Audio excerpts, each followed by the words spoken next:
Three, two, one. So, back to the technology show.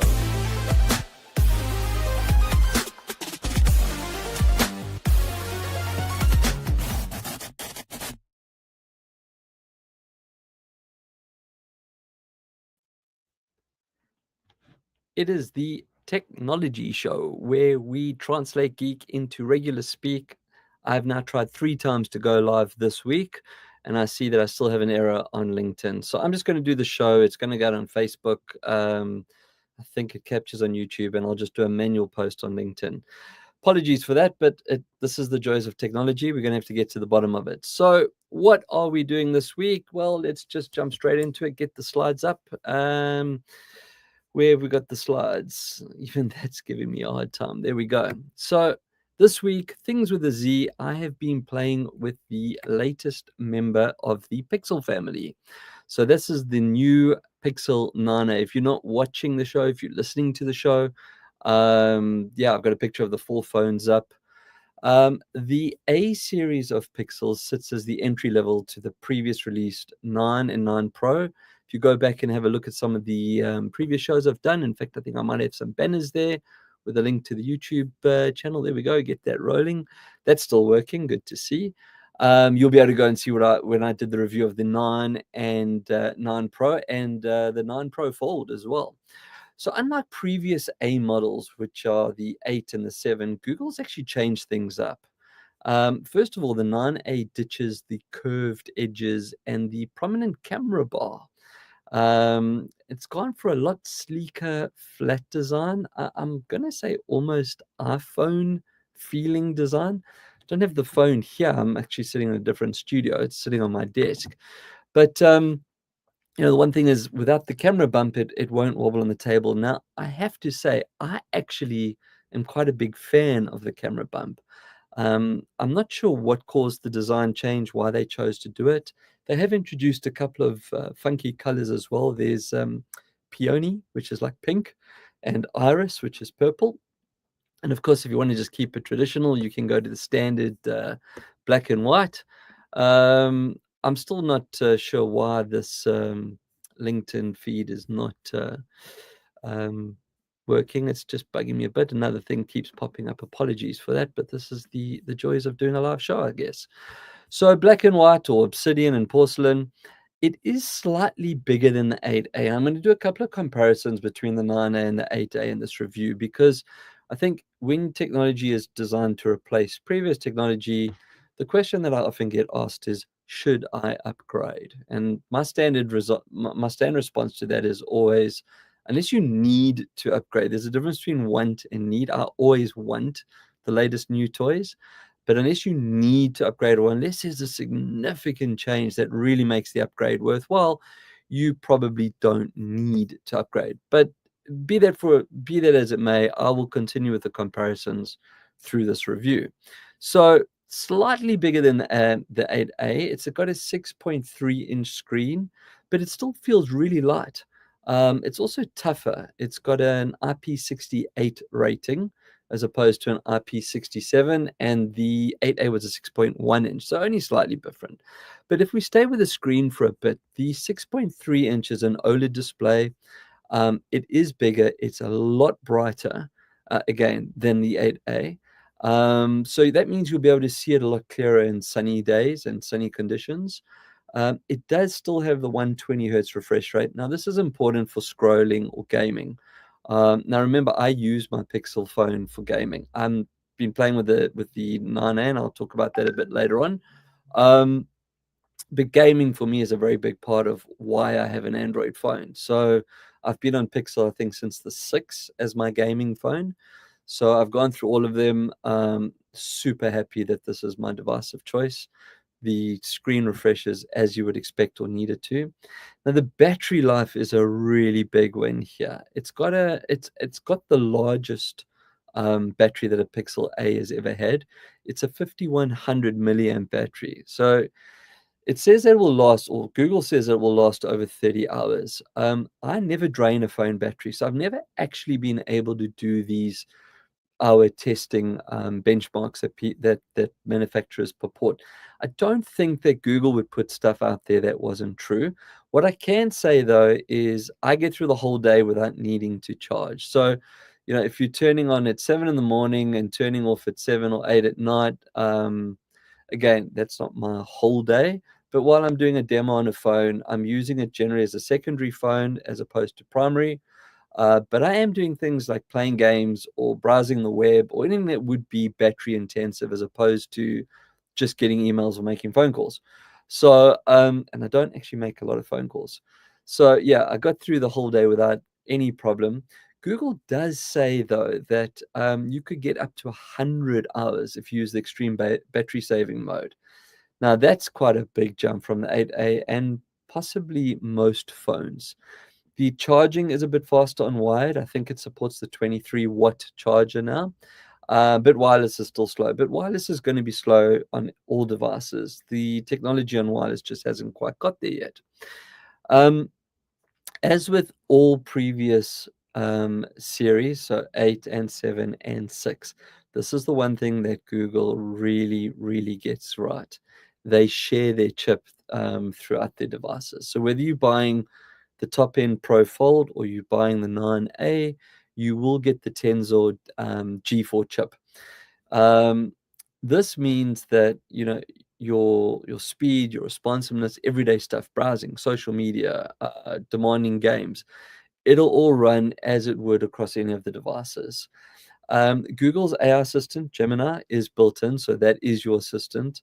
Ask it questions, get it to summarize your emails, info, knowledge questions, like what am I seeing on YouTube at this moment? That's pretty cool. You can practice conversations with yourself using Gemini. I'm not admitting that I have done that, but yeah, you can. Gemini also has circle to search built into it. So that's when you take your finger and you draw a circle on something. Let's say there's a picture of some cool sunnies on a model on the screen. You can circle it with your finger and search. These are available on all the models that support Gemini. So it's not just the 9A. But what I have actually mentioned before when I've had the AI question with the difference between Claude and Gronk and ChatGPT and, well, all of them. Gemini actually is my go-to when it comes to AI. So I use Gemini Pro on my desktop. I have the Gemini AI assistant on my phones. All the phones that I use, I've always downloaded the app. So even on my Apple products, I have the Gemini AI assistant. So having it built in is, yeah, that's just super awesome. Now, last but not least would be the camera. And I mean, this is pretty much one of the main reasons why people buy phones nowadays.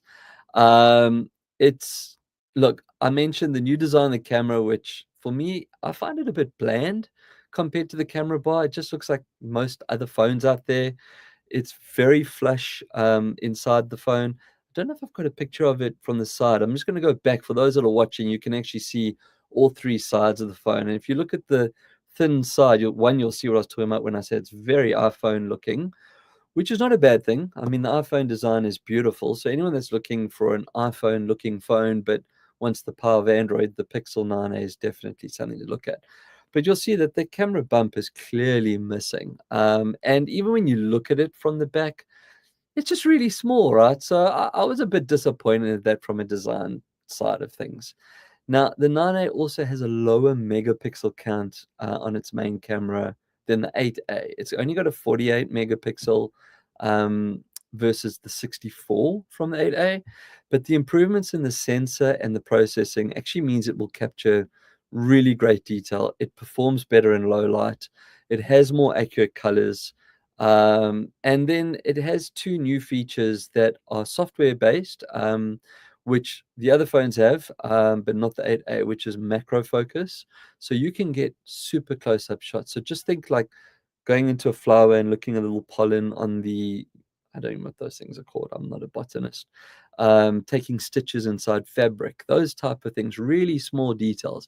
This is the first time that Google's included macro focus on an A-edition. So the 8A and 7A don't have it.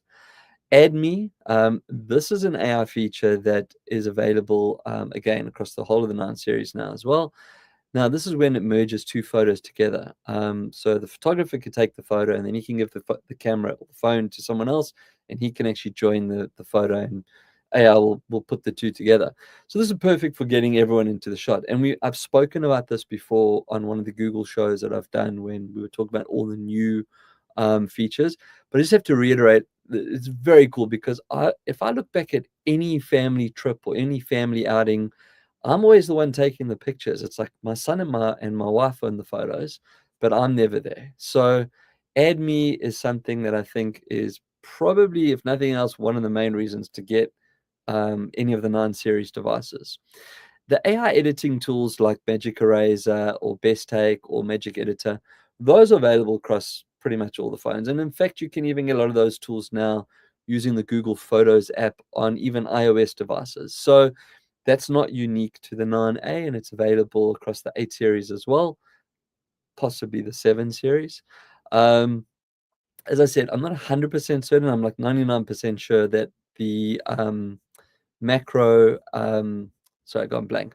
The macro, here we go again. One more time, macro focus and the Add Me are only available on the 9 that you won't find on the 8As. Yeah, I've actually put on the screen as well. There's another picture of the back of the phone with the cameras. It's like really missing compared to how the camera bar made such a statement. So hopefully when 10 comes out, they keep the 10 camera bars on the Pro and on the 10. And maybe when 10A comes out, they'll go back to the full camera bar. But anyway, right. So a little bit of a comparison. And I mean, there I've just put a picture up. You can see that last year's 8A versus the 9A. And you can see they've literally removed the camera bar, and there's the little camera housing. That's a good way of explaining it if you're not watching. So should you upgrade? I mentioned at the beginning of the show, wants versus needs. The 9A offers quite a few improvements over its predecessors. So much bigger battery life, as I mentioned. It has got a bigger screen and brighter, and it has the improved IP68 versus IP67. It is slightly faster to charge, and then it's got macro focus and Add Me. Those would be the main differences between the two, besides the aesthetics or the design.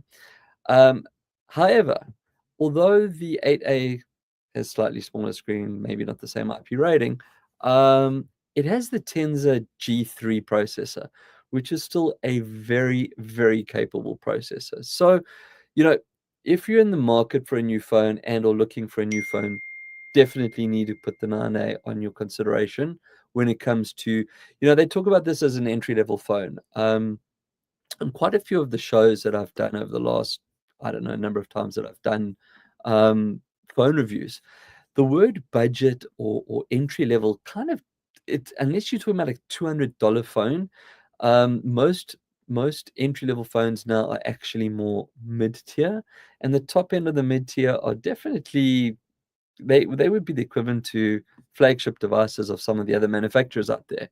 So as I was saying, with the 8A and the Tensor G3, if that's what you're currently on, unless the Add Me feature, was something that you're listening to the show and going, wow, yes, I'm out of all my photos, that would be a compelling reason to consider the upgrade. But yeah, I don't think you need to rush out an upgrade. I generally say 2 to 3 years is a significant hardware change. The 8A is only a year old, so we're not quite there yet. So that brings us to the end of Things with a Z, and let's move straight on to tech news. So tech news, I'm going to stay with Google, and we've been talking about Gemini. What was interesting, they've just announced that they're actually planning to extend Gemini outside of devices. So they're looking at things like moving into PCs, bringing into cars, bringing into smartwatches, even headphones. That's pretty exciting. Now, the reason why it's exciting is when you get into a car nowadays that has Apple Play, what's it called, CarPlay or Android Auto, the device doesn't really do much. It just mirrors your phone, and whatever you have in your phone app-wise is there. But if you could actually have an assistant where you can speak to the assistant. Now, people are listening that are using Apple would probably say, yeah, but you can go, hey Siri, and off it goes. It's still not a smart assistant. It's all that's going to do is maybe give you some information or open up an app that's linked to your phone, because you're in CarPlay mode. By including Gemini into the hardware or doing license deals with the manufacturers of cars, you could now have an assistant that could do all kinds of things. There might be roadworks ahead. You could be asking it if what's happened and how do you plan a better route. Maybe they'll even integrate into the engine management system eventually, and you can start looking at fuel economies, driving style. So yeah, it is quite a big thing, and I think it makes sense to have an assistant inside the car. What else we got? China has approved nationwide drone delivery for a company called, I don't know if I'm going to pronounce this right, Meituan, I don't know, Meituan, Meituan, I don't know, but they're a delivery giant company in China, and they've actually received the first official approval for commercial drone deliveries in urban environments. What this does, it signals a nice milestone for not only China, but maybe for the rest of the world when it comes to aerial package delivery. So this is something that I've been a big fan of. I don't know why we're not doing more urban drone delivery here in Australia and obviously anywhere else as well. But yeah, good on them. The next article is a little bit daunting. Elon Musk has predicted that robot surgeons will beat humans soon. He put a statement out on Twitter, I'll never call it X, making a prediction that robotic surgery systems will outperform the best human surgeons within the next 5 years. He said that the precision achieved with Neuralink's brain implant and robots has evidenced this capability, and obviously his prediction. Now, the one thing I can say about Elon, he generally doesn't say things that don't come true. If you look at a lot of things that he's built and done, they've come to light, right? But he does generally get his timing wrong. And specifically like with Tesla and autonomy and self-driving cars, we still don't have a totally self-driving car market anywhere in the world. I know that in San Francisco, you can jump into an Uber, which the footage I've been seeing actually wasn't Tesla's, was a Jaguar. But anyway, we're still not quite where he thought we'd be a couple of years ago. So would it be 5 years? Don't know. Do I agree with him that it's probably going to come? Yes. I do think it's going to happen. And why not? I mean, if we're doing precision surgery, specifically precision surgery, where you've got to go in and if you're going to cut one little vein, the risk of that, or a little nerve that could then cause secondary or tertiary problems, it might be better to have a robot do it. Think about it, right? When you do LASIK eye surgery, it's a laser that's doing it. The ophthalmic surgeon will line it up and look through it and everything else, but the laser actually does the work. It's not a surgeon that's sitting there holding a laser and manually going up and down and cutting a line in your eye. Why not replace the surgeon with a robot that would be looking through the same lens to see that the same target appears over your eyeball, sets the parameters and so on. And because the robot's integrated with the machine, maybe we'll have a better result. I don't know. Moving on. Amazon. Now, this is Project Caper. It's been around for a while, but they've now confirmed they have pushed the green button. So for those of you that don't know what Project Caper is, it's Amazon's satellite internet constellation. In other words, Starlink. So Bezos is going to go rival with Starlink and start putting satellites into space to sell satellite and internet connection.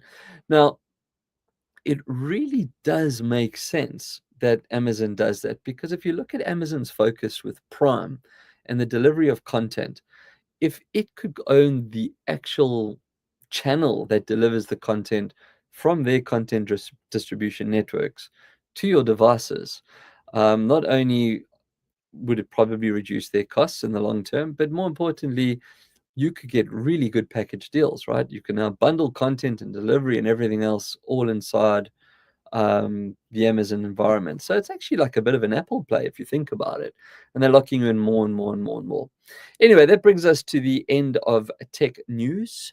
I feel like I'm going backwards when I say, oh, I didn't play a new game. I played games, and I put a picture up of Clash Royale because anytime I play on a new phone, what I do is I take the phone through its paces. I play different games, racing car games, just to see how it moves. I always play Clash Royale because that's my go-to game. I played a couple of the adventure and open world games as well, and that's just to see the refresh rate. When I was saying earlier that there was a 120 hertz refresh, that the screen is fluid, the motion is fluid, thanks to the G4 processor, Tensor processor. So yeah, I didn't play any new games. I apologize. And it's been a couple of long weekends. This would have been the right time to sink my teeth into some new games. Lost opportunity there, but I guess it is what it is.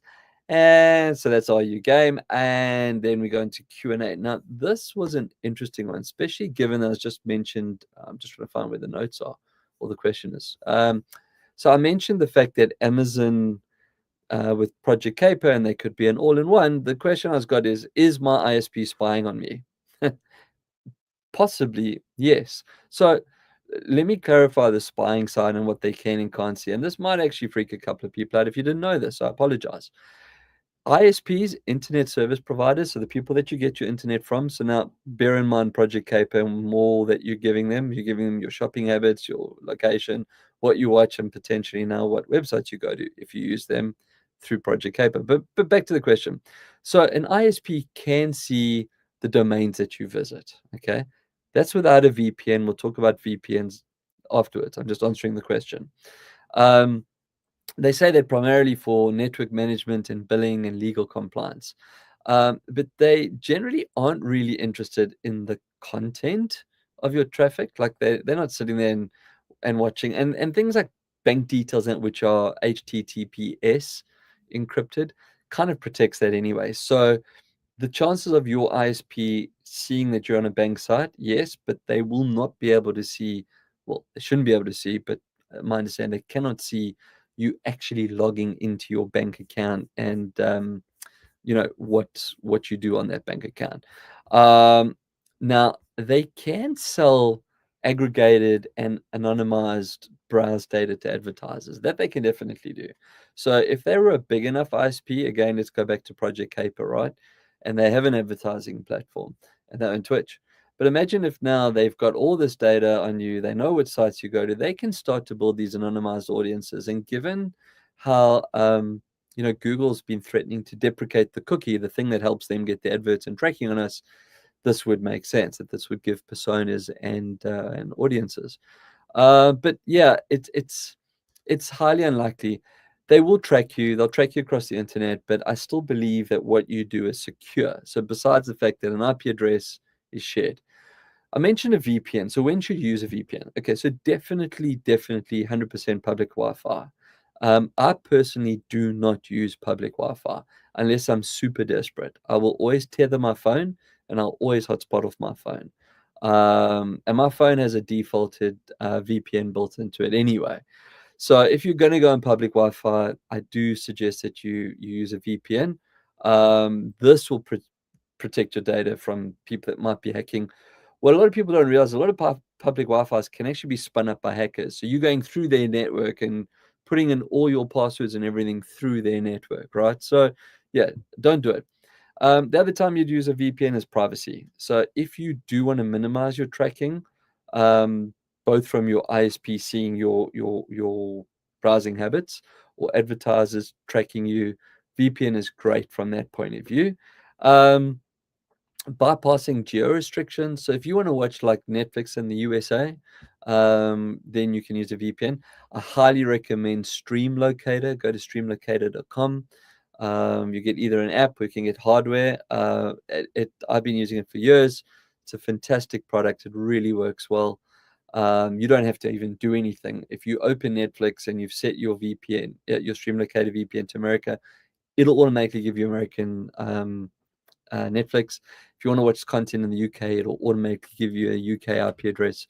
So it's really cool. Remote work would be another reason to use a VPN. So if you wanted to connect to your company's network securely, I would advocate to use a VPN. And that would be one that your company would probably set up for you anyway. Probably not something you would do. And then maybe the last one is just to avoid censorship. So a lot of countries, well, not a lot of, well, yeah, a lot of countries, China, they will censor content. So if you're using a VPN, you won't be going through their firewalls and their protocols. You'll be able to use whatever you want. I remember when I was in China, I couldn't couldn't access Facebook, couldn't use, I think it was WhatsApp, but through the VPN I can. So those are the kind of things to bear in mind. Is it overkill at home? Most people probably. You know, what you're doing at home, you're doing at home. As I said, the ISP will see which sites you visit, but you know, so if you're going to sites that you might not want people to know you're going to, you're safe in knowing that they're not going to tell people, but they will know that you are spending many hours at site X, and that wasn't Twitter. So yeah, it's a great security tool. The question was actually about, is your ISP watching you? Yes, they are. And I think that would pretty much bring us to the end of the show. So, wow, that was quite a few hiccups and fun times and all those good things. So I guess until next time, keep your screens clean and your knobs